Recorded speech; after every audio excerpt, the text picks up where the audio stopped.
go ahead and get started. This is a FE review. I walked into the room next door and they were doing something else and I misread the numbers. So this is the FE review session, correct? And otherwise, we're all in the wrong place. And also, this is kind of a hodgepodge session in that it's going to cover fluid dynamics and fluid statics and just fluids kind of in general. And then it's going to cover a little bit of the hydrology and hydraulics part as well too. So it has some stuff on the morning session and some stuff on the afternoon session. In fact, some of it kind of overlaps. It's kind of the same. And for the hydrology and hydraulics in the afternoon session, it's really not all that much. Some of the stuff y'all have seen, it's, whoops, I didn't mean to do that.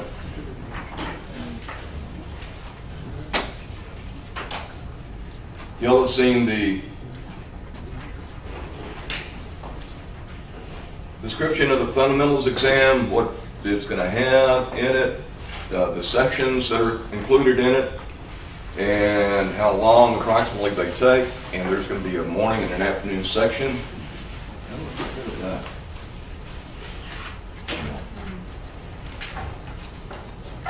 And so everything you've ever learned, and maybe some stuff that you haven't, is going to be on here. So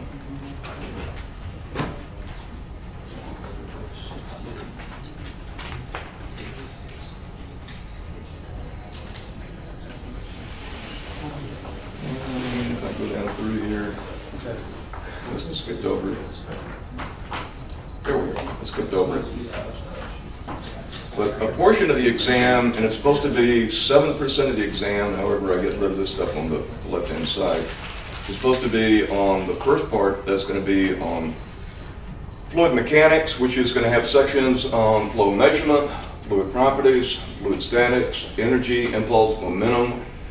Some of the things that are on here we're going to cover. Some of the things I haven't seen and I don't remember how to do, and I'm not going to cover. It's like I deal with water. So there's some of the problems that have like lift of airfoils and things like that. I don't know how to do that. So, but we're going to cover some of the things that we have, and then pipe and internal flow. So the first thing that we're going to do is we're just going to start with the section talking about the fluid mechanics. And what I did on the material that I passed out to you is it has those materials. It has kind of the material from the morning session, and then it has what will be in the afternoon section, which we'll talk about later. That'll be basic hydrology, hydraulics, pumping systems, municipal distribution systems a little bit. We'll talk about groundwater a little bit. We'll talk about sanitary sewer systems a little bit, not much. And then after that, what I did is broke a few copyright laws and just copied some stuff from one of the FE review guides that's got some problems. So the easiest thing to do would be just kind of, I think, just to review some of the principles and then do some problems, go to another set of principles and review those, and then kind of do some problems. And most of this everybody's seen, in fact, multiple times, is just mostly just to kind of refresh your memory on what some of these things are, okay? So, and then if you have any questions, I'll answer them if I can. The first property, or the first thing that was on here, and the first thing that's on this section is just a reminder, it's on fluid properties. And fluid properties will include things such as density. And density, if you remember, is just mass over volume of material. One of the other kind of things that's commonly used is something called specific weight. And this is usually like a rho density. Specific weight is like a gamma. And specific weight is equal to the density multiplied by g, gravitational acceleration, 9.81. And then another thing that you'll see on here is something called specific gravity. Specific gravity is the ratio of the specific weight of something to the specific weight of water. And what we're going to be talking about in here is water as opposed to like air. but then that's also equal to the ratio of the density of the material to the density of water. So, for example, mercury's got a specific gravity of 13.6. Got 13.6, that means it's 13.6 times as dense as water. And you know, the density is not a constant, it will vary somewhat, but what will happen is also, you'll see, and I didn't pull it up, but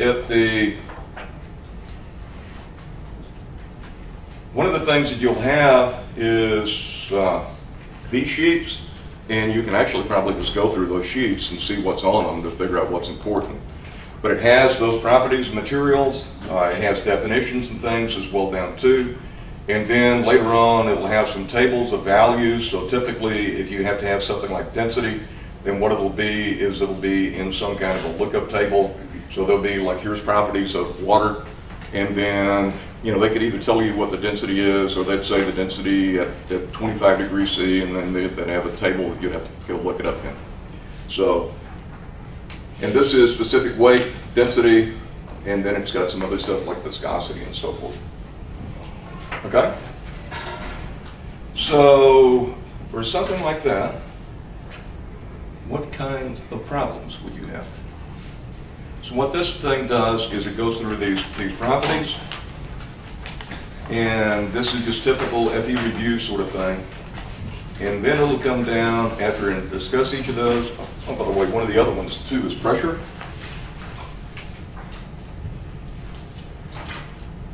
Pressure is force per unit area. So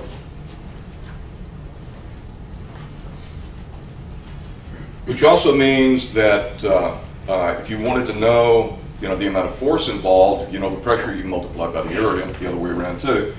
And then one of the other things you have to be careful about is what kind of pressure. So there's one of the things that is a definition in here is P absolute pressure is equal to P atmospheric pressure plus P gauge pressure. So, for example, if you want to know the gauge pressure at the ocean surface, 0. If you wanted to know the absolute pressure at the ocean surface, it would be atmospheric pressure. If you wanted to know the absolute pressure at some depth, it would be the pressure of the weight of the water above it plus the atmospheric pressure. So those are kind of definitions to kind of watch out for. So now let's just kind of skip through this and look at some of the kinds of problems, FE kind of problems.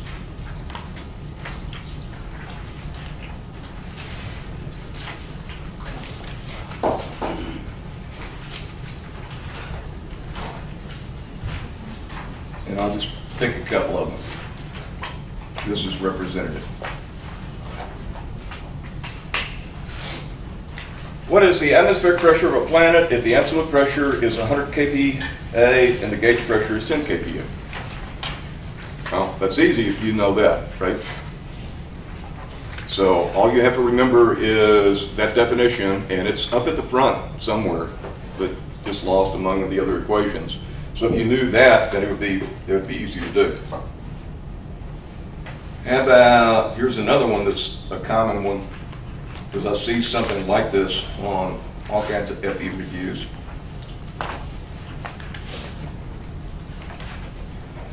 "100 grams of water is mixed with 150 grams of another fluid that has a density of 790 kilograms per cubic meter. What is the specific gravity of the resulting mixture, assuming the volumes are additive, like water, and the mixture is homogeneous, so it doesn't form layers and stuff?" So this wouldn't be something you could do with air. With water, you could assume it's incompressible, which means that the volumes are additive. So, so how would you solve a problem like that? Well, first of all, what would be the total mass of stuff that you'd end up with? Mass is conservative, right? So density is mass per unit volume. Let's just look at density first. So density is mass per unit volume. How much would be the total mass you'd end up with? 250 grams. Yeah, so it'd be 250 grams. So mass is conservative, so that's additive. And then if volumes are additive, then the next thing you need to know is how much volume you have of each one. So if you've got water, and say water has a density of 1,000 kilograms per cubic meter, if you were given that somewhere, if it was 1,000 kilograms per cubic meter and you have 100 grams of water, then how much volume do you have? So you'd solve for the volume of that one, right? And then the other one, you've got 150 grams of the other fluid, you got the density of that. Then from that, you could determine the volume of the other ones. Volumes are additive, so you add the mass, then you add the volume, you divide mass by volume, that gives you density. Take that, divide by the density of water if you want to, and that gives you the specific gravity. Okay? So just have to remember on these kind of problems, definitions. And they're all pretty much like that. But I've seen, again, on FE review sessions, actually I've used those kind of problems at tests and things. Some of you may remember those too. Okay.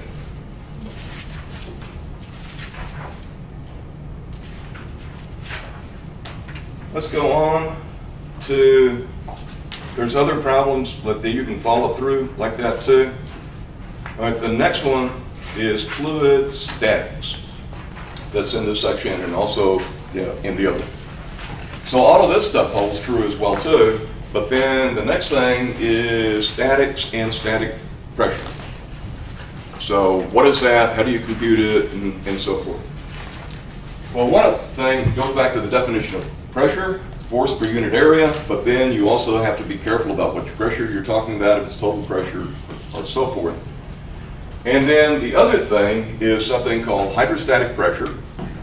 And what happens is if water is incompressible, remember, and density is relatively constant, then what happens is if I'm at the ocean surface or the water surface, the pressure there, if its gauge pressure is equal to 0. Okay? So then what happens is if I increase the depth, then the weight of the water is going to cause an increase in pressure. And the characteristics of pressure are actually not even on here. Yeah, there it is. One of the things is pressure is independent of an object's area size. It's normal to the surface in every direction, and it has the same magnitude in all directions and so forth. But pressure is then basically due to the force or the weight of the water on an object. And since the density and therefore the specific weight, since G is relatively constant, is a constant, then what happens is pressure increases linearly with depth.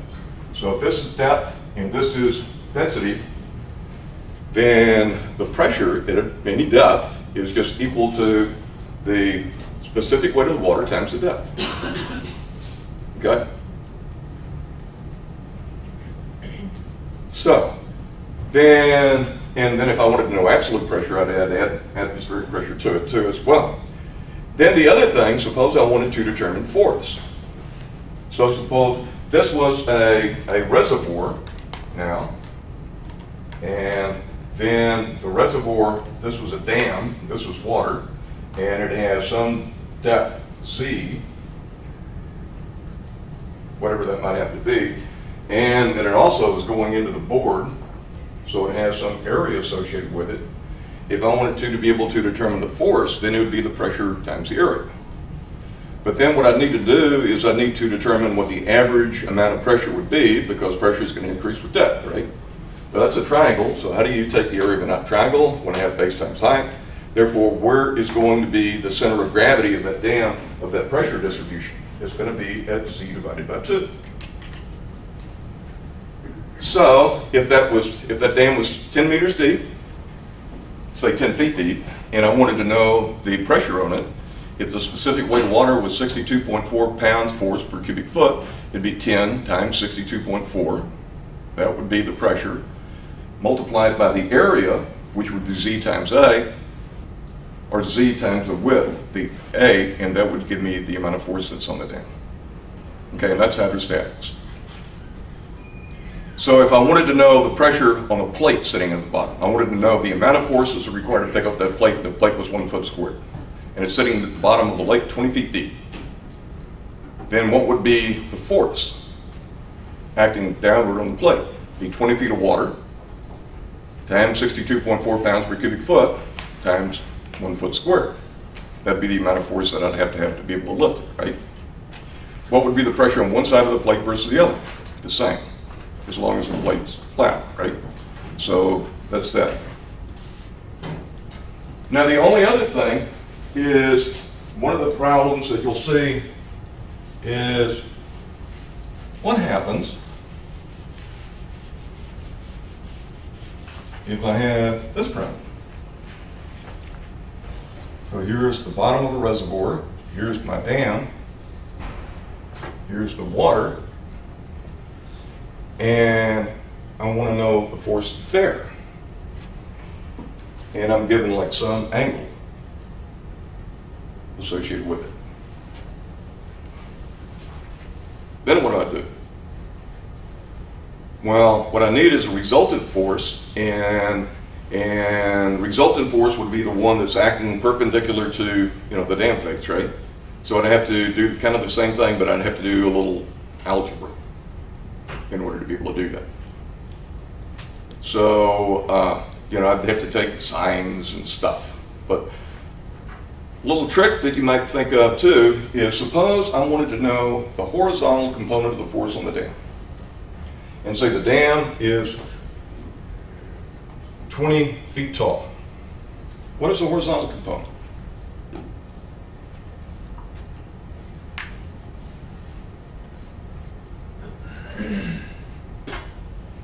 Ten times 62.4. Okay? So that would give me the horizontal component. What would be the vertical component?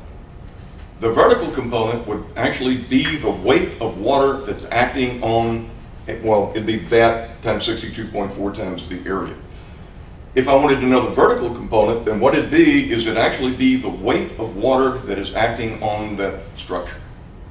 So what I could do is, if I knew that this was going into, the dam, so I knew this was width, and this was 20 feet, and then I need to know, like this, if I knew the structure, say this was 10 feet wide, okay, then the weight of the water would be 1/2 base times height times the length. That'd give me a volume, multiply that by the density of water, and that'd give me a weight. And that'd be the vertical component of the force. Doesn't matter what the shape is. As long as you can compute what this volume is of water laying over the top of it, you can compute the vertical component of the force. Okay? You know the vertical component and the horizontal component. How do you compute the resultant? It's the square root of the square of each of those, right? So, that turns what could be a relatively hard problem into an easy problem. You'll see that?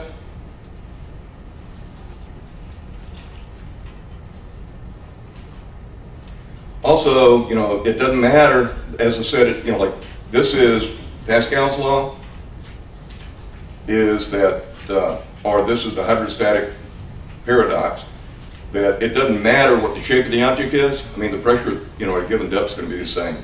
Doesn't matter. Okay. Now, another consequence of all of this too is two other things for pressure and two other kinds of problems. One of which is static pressure, but another application of static pressure is in a manometer. So manometer problems are kind of common as well too.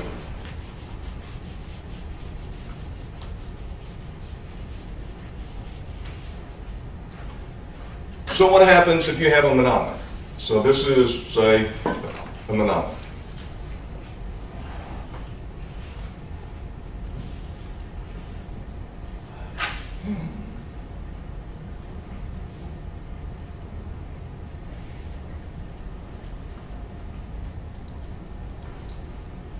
And suppose this has some fluid in it here as well. And suppose that this has some elevation here of H2, and this has some elevation of H1. And I want to know, I know the fluid is water. And I want to know what the difference in pressure is between A and B or something. This would be a typical kind of problem. So how would you solve a problem like that? Well, one of the things is hydrostatics. Means fluid's not moving. If P of A was really different, well, actually not quite that. If the sum of the pressures on one side was different than the sum of the pressures on the other side, what would have happened to the fluid? It would move, right? So the sum of the forces would not be equal to zero. If all of those areas are the same, that means the sum of the forces has got to be the same. That means the sum of the pressures has to be equal to zero. Okay? Or another way of looking at it, what you can do is start anywhere you want to at some common point, and the sum of the pressures on one side has to be equal to the sum of the pressures on the other side. Okay? So that's manometer problems.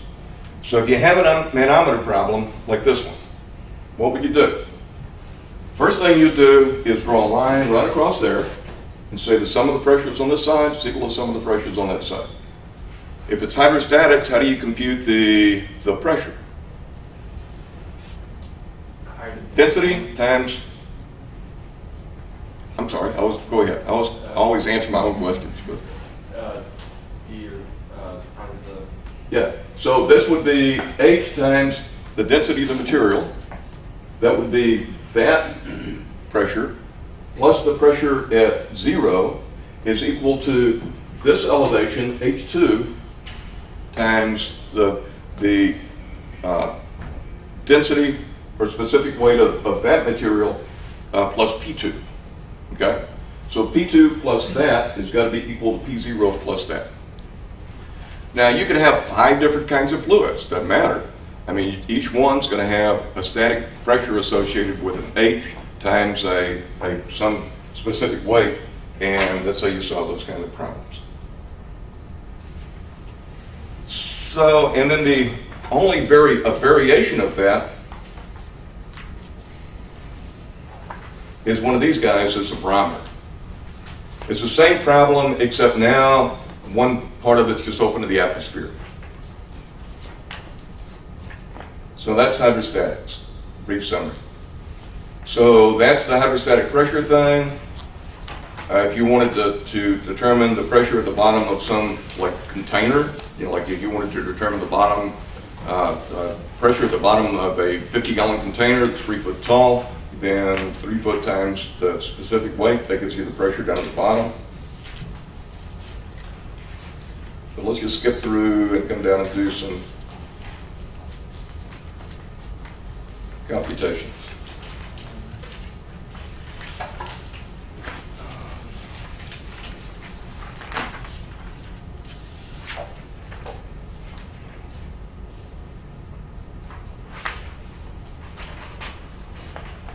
Here's one. The average specific gravity of seawater is 1.15. What is the absolute pressure at the bottom of a 3,000 meters of sea?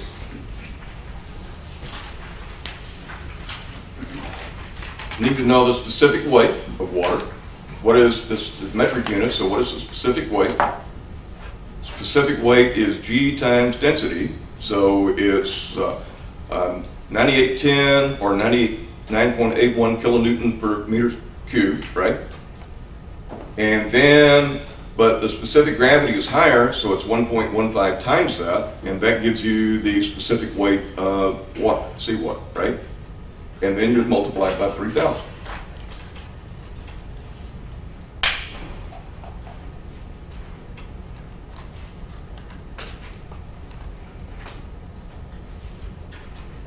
Okay, here's one. The specific gravity of mercury is 13.6. Specific gravity of glycerin is 1.26. You got this manometer. Calculate the difference in pressure between point A and B.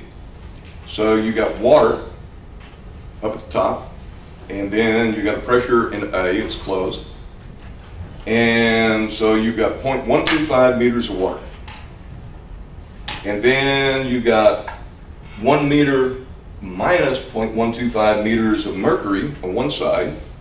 And then the mercury comes shooting around to the other side, to right there. And then on this side, you have glycerin, which will float on top of all of that. And so you've got glycerin, a half a meter of glycerin, and then you have B, pressure at B. So how would that work? Now, if you go through the solution, matter of fact, just take a look at the solution if you have the sheet.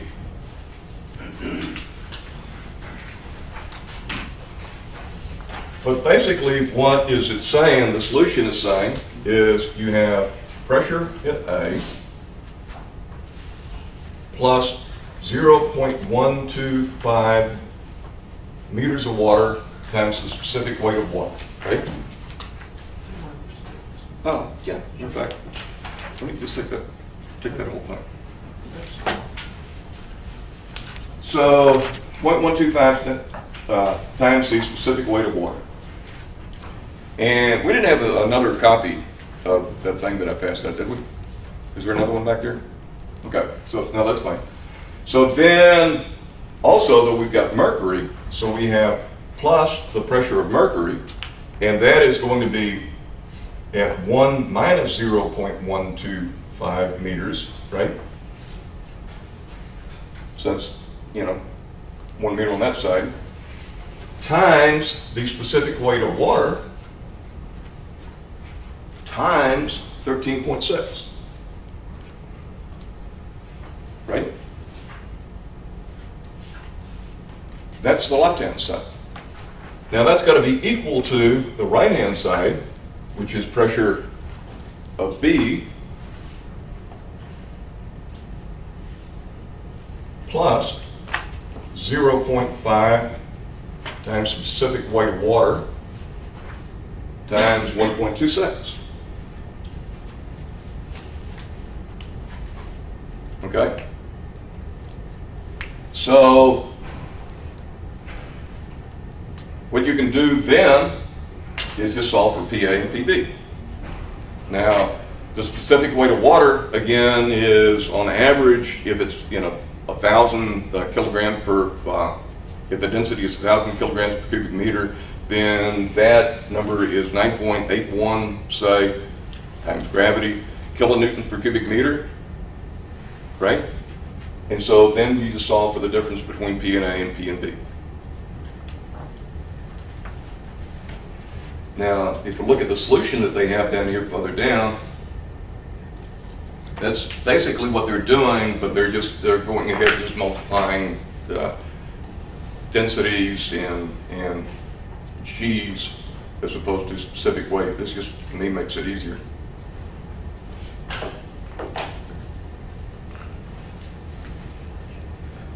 So what you do to solve the problems, again, some of the pressures on, both sides have to equal 0. It's got hydrostatic pressure, so you have pressure, say in this case at the top, plus the hydrostatic pressure. You just add all the stuff on one side, add the stuff on the other side, solve for the unknown. Remember that? Long time ago? Okay? That's hydrostatics.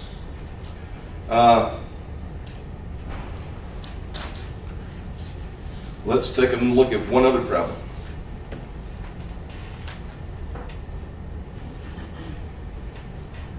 Okay.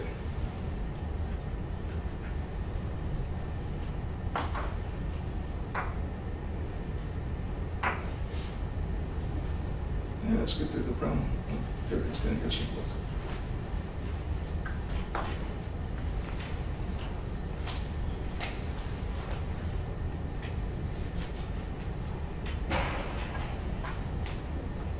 Okay, there it is. Problem 3 refers to the figure down. Refers to that figure. 1 is a resultant force on the inclined wall. And then problem 4 is what is the vertical component of the force. And problem 5 is what is the horizontal component of the force. Okay?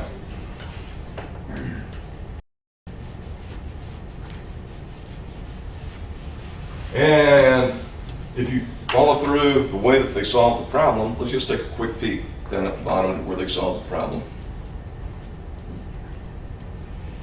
Is there it is. They determine what the hypotenuse is, and then they come down here. Oops.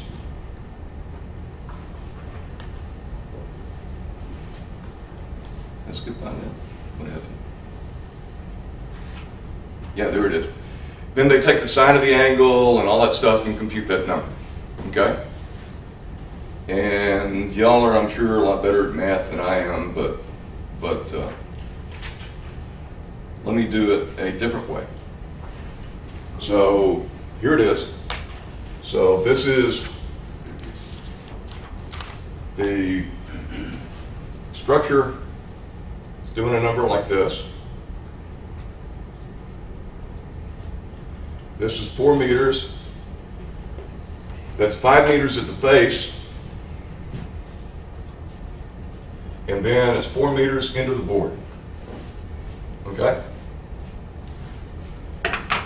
Well, first of all, let's, instead of doing it the way that they did, let's compute the horizontal component of the force. Horizontal component of the force in metric units. So, density of specific weight of water, 9.81. That would be this puppy. Okay? And so the center of gravity of the force is, remember, 1/2 base height is the area. So the specific, the center of the force is at 1/2 of the depth. So it'd be at 2 meters.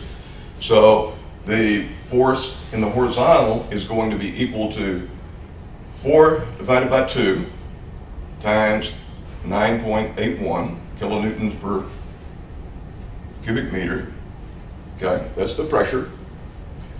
Multiplied by 4 times 4. And what does that come up to be? It should, if I did math right, come up to 314 kilonewtons.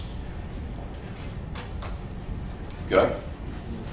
So what they did is they computed using little trig algebra. They computed the center part, and then what they computed from that is they computed the horizontal component of the force. Okay. Now, suppose I wanted to know the vertical component of the force. Okay, I could do it like the way they did it as well too. The other way I could do it is I could say the force in the vertical is equal to the weight of water. Well, if that's 5 meters, that's 5 meters, right?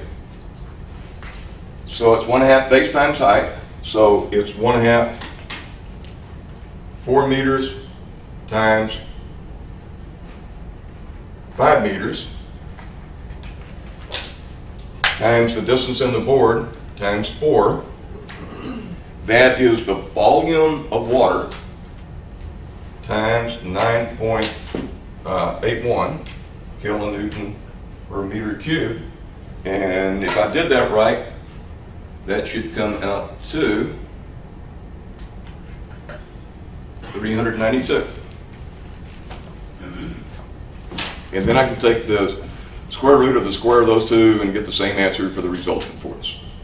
Now, what that's really handy for is, suppose they give you one that's curved or something, then that makes it a really hard problem in trig, but a really easy problem to do this way. Okay?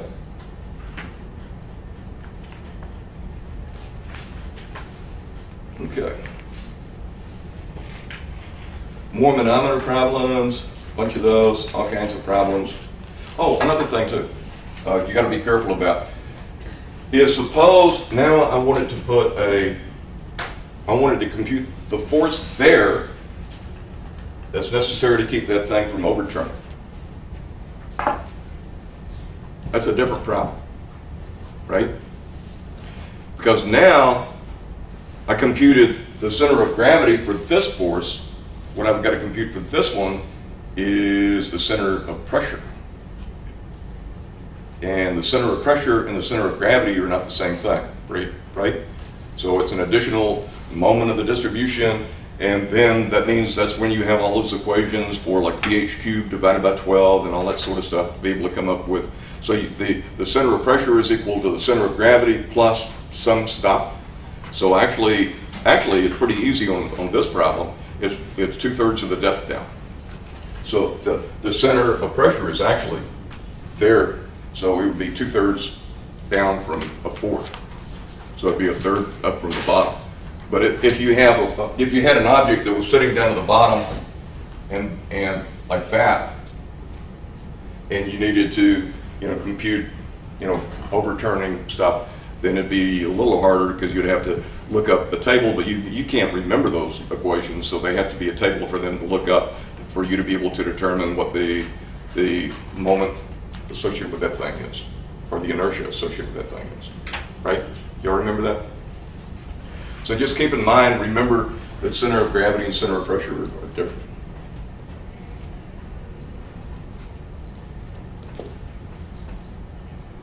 Okay, fluid dynamics.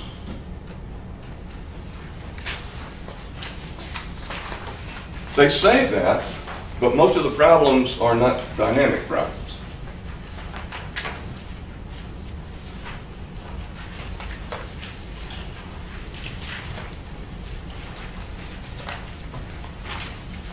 So what they have for those kind of things is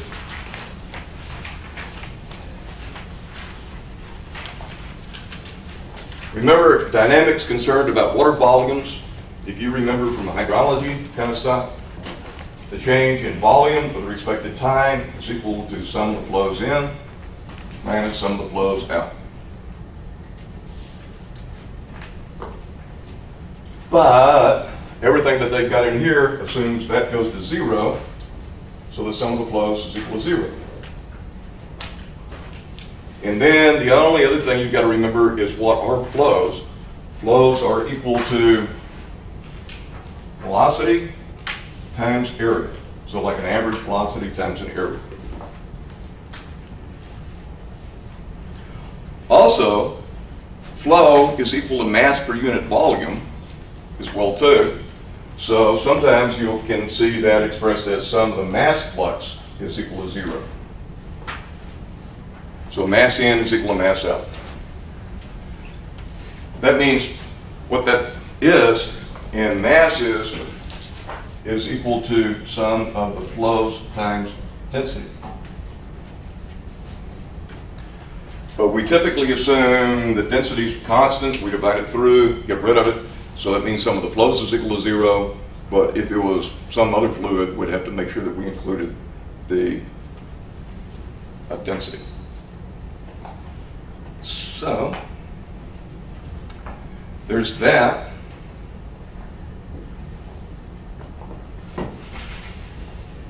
And then there's y'all's favorite equation, Bernoulli's equation. So you're going to see that here. You're going to see it in later on. You're going to see it in when you get to the pipe hydraulic section at the end. So there's got to be probably a Bernoulli's problem somewhere along in here too. Another thing that you'll see, if you remember how to do, is Reynolds number. Reynolds number, remember, is just the ratio of inertial over viscous forces, and so it's a dimensionless number. So it's the velocity, representative velocity, times some representative length. So for a pipe, it'd be the diameter of the pipe. For a channel, like a rectangular channel, it'd be like the depth of the channel or something, divided by the kinematic, or the viscosity. But then that's also, you have to, there's a relationship between that, this kind of viscosity and what's called the kinematic viscosity. So you can have one versus the other, and that V here is a velocity, but the kinematic viscosity is equal to the absolute viscosity divided by the density, so you can get it in two ways. Remember that table I showed you for properties of water? It also has the viscosity, and so that's a lookup value. And then if you remember, there's differences between laminar and turbulent flow. And then the question is, if this is the equation, pressure, we've already talked about, that's if you got rid of all these other terms, what would that be? You would have rho times G. Pressure is equal to rho times G on both sides, right? But then you've got these terms out here as well too, and those are friction losses or head losses, and they can be due to friction. And the way that we compute friction losses is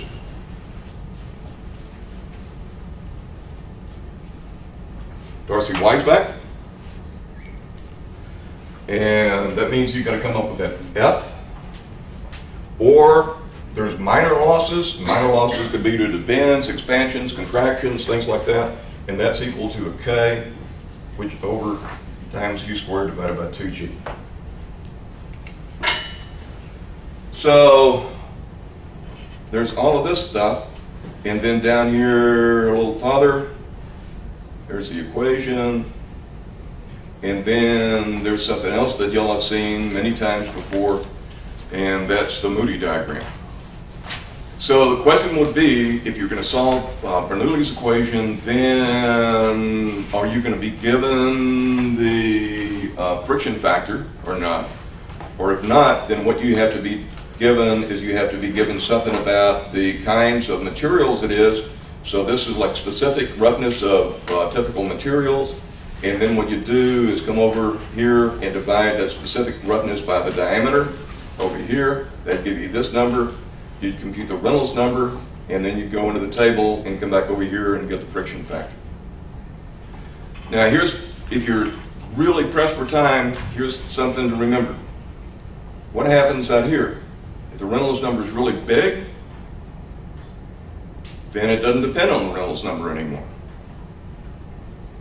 So first shot, come out of here, it's in wholly turbulent flow, and then it's just E over D, and you go across the table.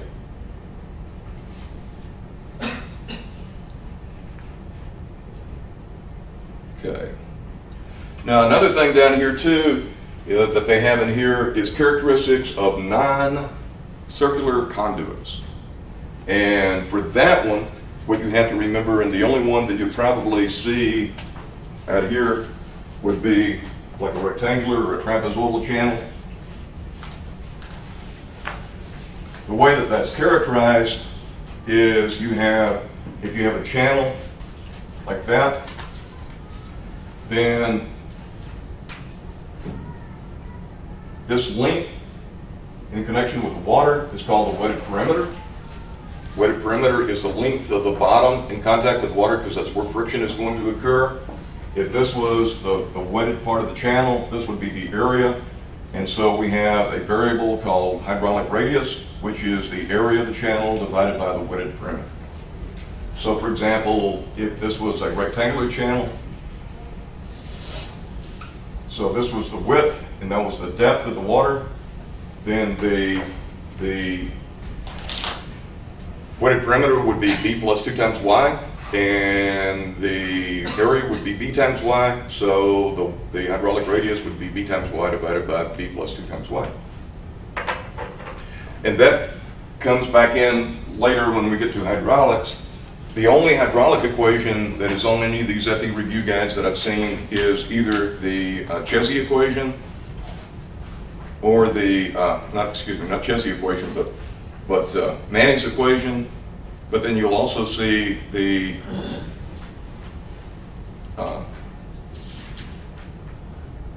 names escaping. We'll show it to you when we get to it. Okay.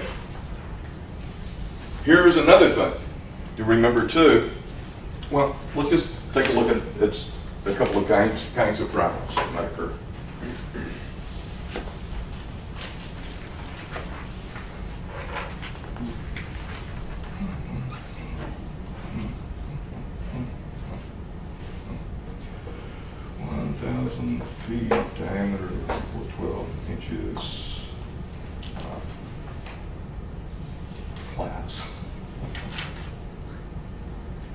This is 210 feet. This is 120 feet. What is the head loss between those two reservoirs? Reservoir kind of problems, there may be something that may be on there because they're easy to solve. Okay, write Bernoulli's equation. Bernoulli's equation is P1 of gamma plus all of that. So if it's open to the atmosphere, what's the pressure there compared to the pressure there? Same. What's the velocity in this thing?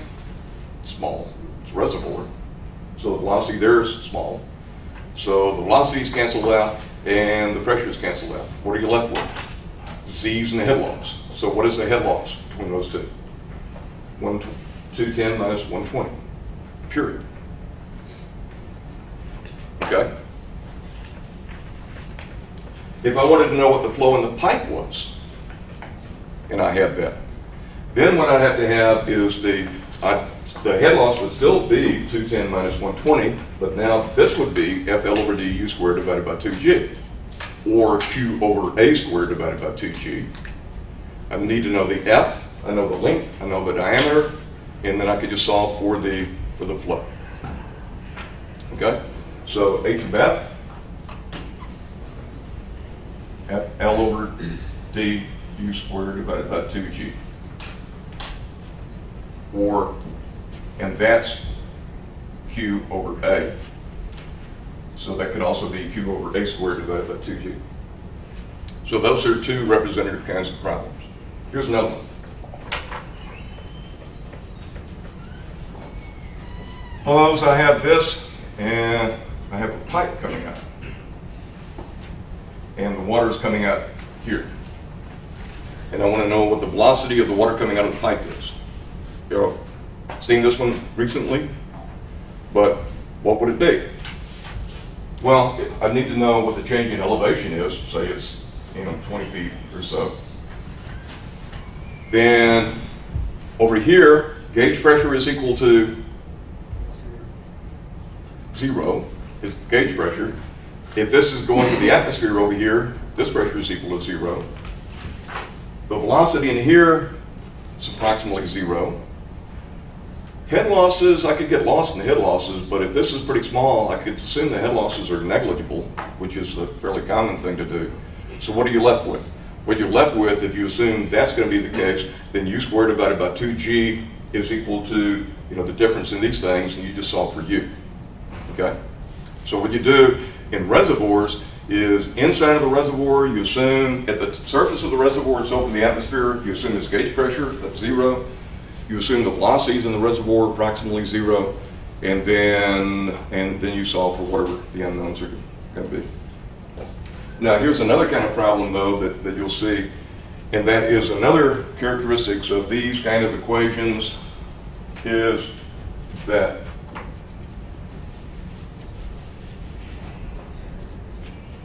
if I have a reservoir and it comes out like this,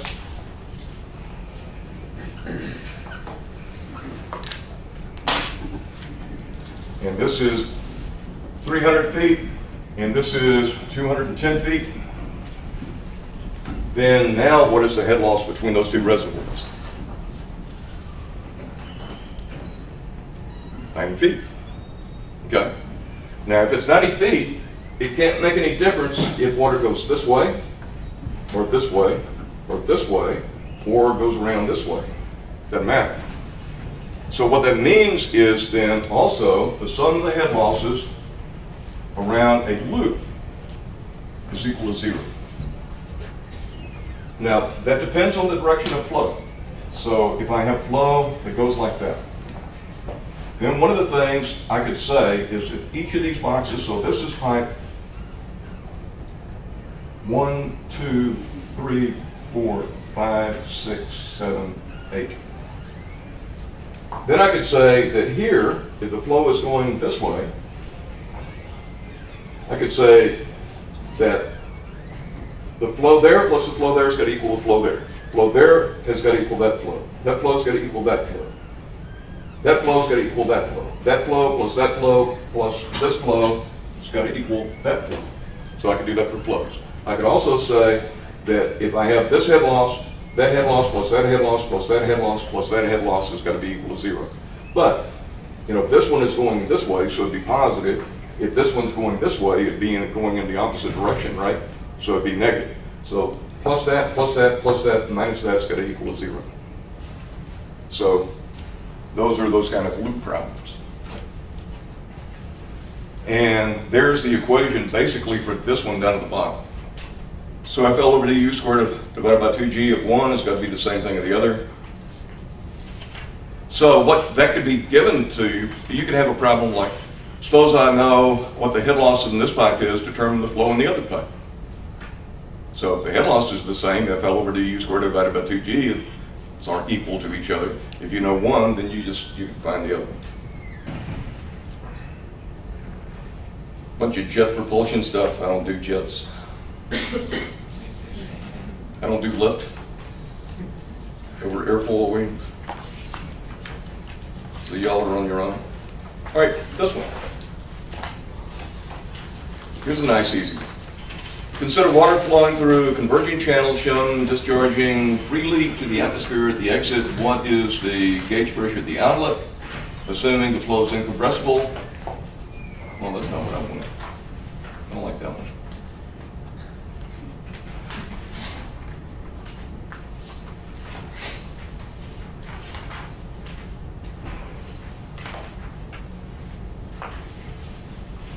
No, it's still okay.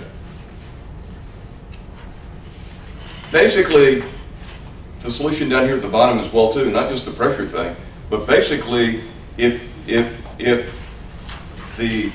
you have steady flow, what is the flow here compared to the flow there? It's got to be the same, right? So if that's the case, then flow times velocity over here is going to equal flow times velocity over here. Pipe with an inside diameter of 25 meters, 20 meters long, carries water at a rate, assuming the specific roughness of the pipe is such and such, and water has an absolute viscosity of such and such, and a density of such. What is the friction factor? Well, compute E over D, go to the Moody diagram, compute the Reynolds number, look it up, and that's what you get.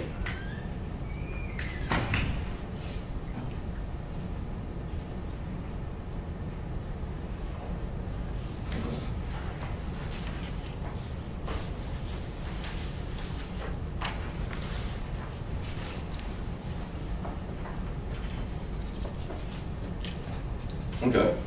Darcy friction factor of both pipes is shown as 0.024. The total flow rate is 300 cubic meters per hour. What is the flow rate through the 250 millimeter pipe? Well, that flow's got to equal that flow. The sum of these two flows has got to be equal to that.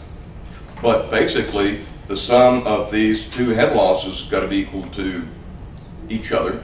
So FL over du squared divided by 2g of one is going to be FL over du squared divided by 2g of the other.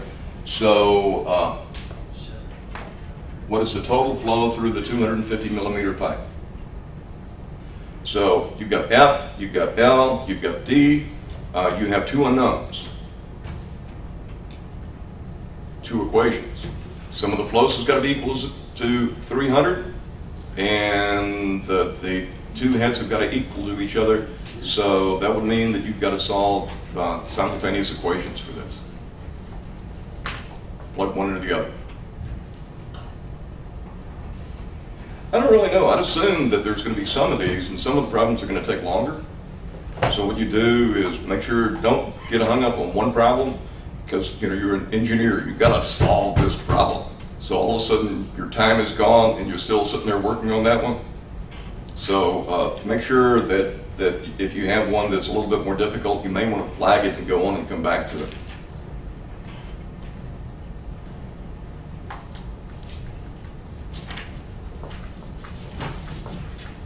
Okay.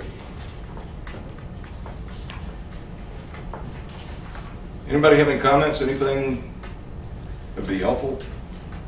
I'm assuming doing it this way is helpful. Similitude, the only thing in here is one of the things is pump power. That commonly has a problem that I've seen in all the FE review guides. and that's one of the equations given. So, you know, one of the questions could be that you can compute the head and all that stuff, and then it asks you how much power is taken to lift it from point A to point B. Well, if you know the H that's required to be able to do that, and you know a flow rate, then you can compute that. Okay.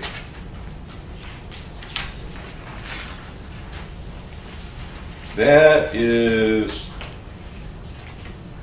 the morning session.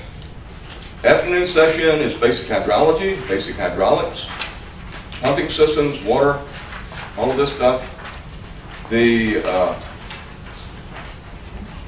Most of this stuff we just covered, with the exception of the hydraulic part.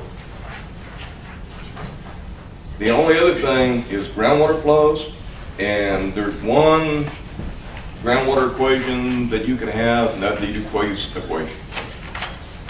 For concentrated pumping, where you have an unconfined aquifer. And it's the only one that I've seen.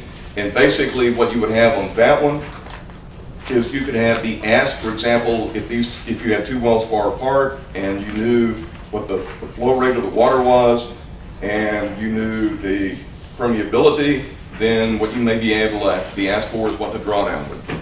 Or if you have the drawdown, determine the flow rate or something like that. But you know, that's kind of a plug and chug kind of equation. Commonly used in pump tests. And then after that, Manning's equation. Y'all use Manning's equation a bunch, probably, right? What can you do with Manning's equation? Well, you can compute the flow, compute the slope. If you knew the channel properties, you could compute the depth. The problem is, if you had to compute the depth, even if it's a rectangular channel, that's an iterative problem. So I don't know if you would have one of those. So otherwise, most of the time, it's probably just going to be a straightforward application of Manning's equation. Weir formulas, I mean, kind of the same thing. The flow is a function of height, so if you know that, you know the coefficient. Well, the other one that I couldn't think of is Hazen-Williams equation for pipe. So that would be Hazen-Williams coefficient that you could be given, and you use it just like you do Manning's equation. It also has hydraulic radius in it. What's the hydraulic radius of a circular pipe? What's the wooded perimeter what's the perimeter of a circle? 2 pi. Yeah, 2 pi r. What's the diameter of a pipe? Pi r squared. So you take 2 pi r divided into pi r squared, and you get pi d, or 2 pi.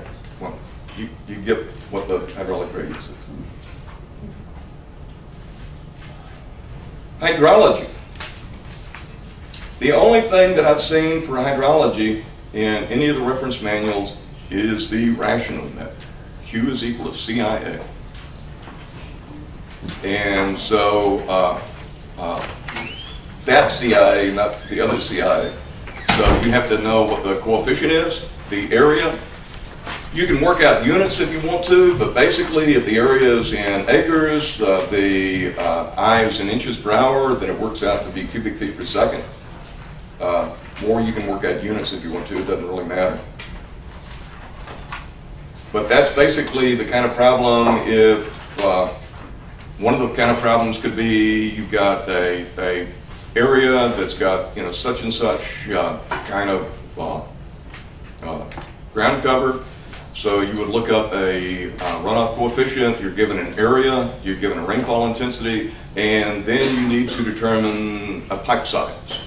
What you do is you'd solve for the peak flow with the rational method, then once you have the flow, you'd solve for the diameter of the pipe, for example, using like Manning's equation.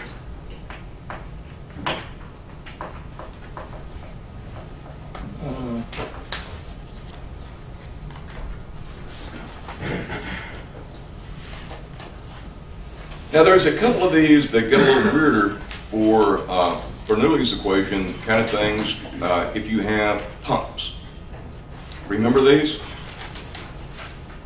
What would happen is, suppose I had a system that was like this.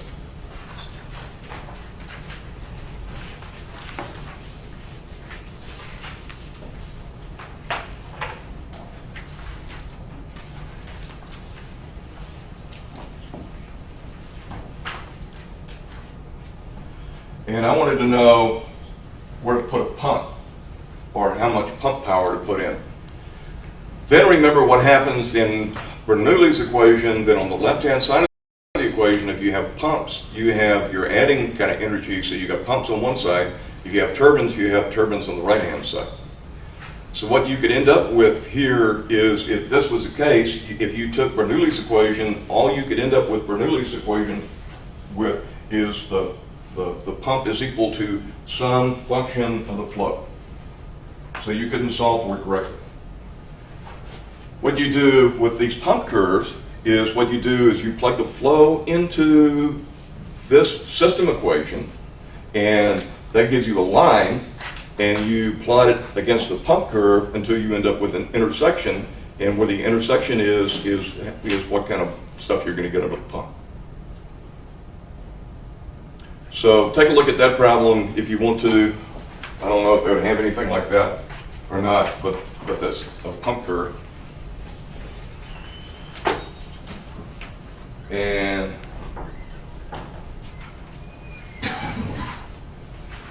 so the hydrology, actually the Kaplan review guide, it's got all this stuff for the morning session. The review guide for the civil, for the hydrology and hydraulics in the afternoon is 2 problems. It's 2 pages. And all it is one problem with the rational method and one problem with the Manning's equation. So if that's what we're going to review this afternoon based on the stuff that we've seen in the manuals, that would have taken like 10 minutes or so. Questions? Now there's stuff I didn't cover, but everybody in here should have review guides. What you may want to do is just go through the problems that we work, look at the ones that are there or on your own review guide, compare them, just work some problems. But the thing about it is, when you're doing some of the problems for some of these things, just keep these general principles in mind. And it may look hard, but in most cases it can't be hard. So what you have to do is just break it down, like the bit about what is the specific gravity of fluid when you mix 2 things together, just based on definitions. So just break it down based on definitions, keep those in mind, and you ought to do fine. Other thing is you might want to remember is all the people that have taken this test before, if you go back to people you know, and our success rate's pretty high on taking this exam. So that means that and some of the people you probably might not have thought would have passed it did. So I'm sure y'all will do really well. So good luck and do well. And then work for another 4 or 5 years, and then take another exam, and then become a PE.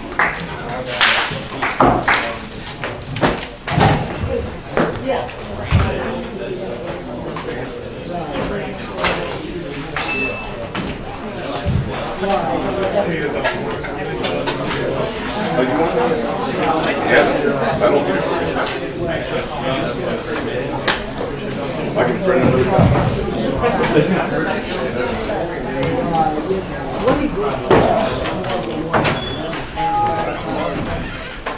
Dr. Martin. Yep. That's a good one, too.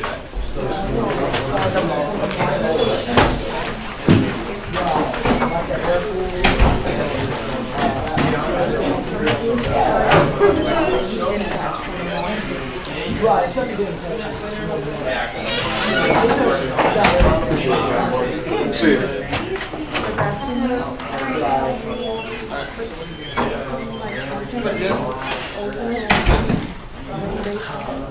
Yeah. So, but I have to. Yeah, this is a good job. It's usually To burn. no, you're all still. This does a lot better job. I am just going to still good. You'll have a good night. Thank you, Dr. Martin. I'll leave it to it.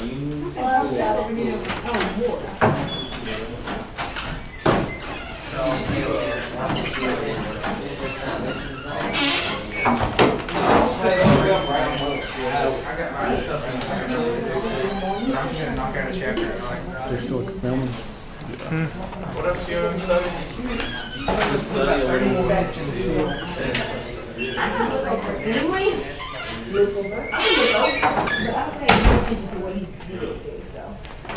I'm gonna look over it. All of it, the thing is, I did like so many years. I don't do them. They already practice. I don't do like, okay, I'm doing everything so I can go. This can happen with for transportation or. Oh, you've been doing that one? Yeah, so like, I was just wondering, see, whatever you didn't finish. I mean, Brian, what would you say? Whatever you didn't go over, basically don't waste time on it? What I say? Yeah. I mean, what I, you know I what think it it's pretty, I think it's Oh, this pretty. whole packet? Oh, no, don't do the whole packet. I'm sorry. Nah. Because it's not even that large of a percentage, it's only 7%. Only thing I did is, see, I don't know if you have the FE review manual. There's a section, you know, they have a pre-test. The big one. Yeah. Yeah, they have a pre-test before every subject. Yeah. You know, just for mathematics, you know, you got algebra, calculus. You got an individual test for each one of the subjects. But pre-test. I think I started the math. I did everything. Everything else is following dynamics, fluids, statics. I'm just doing the pre-test. Just the prediction? Just the pre-test. I mean, I do the pre-test and then you know, I go through the solutions to the pre-test. If I understand it, if I do understand it, more and don't, then maybe I may go into the section and see if I understand. Okay, that's smart. But yeah, it can go by fashion like that. I'm not saying that's the best way. That's just the way I'm doing it.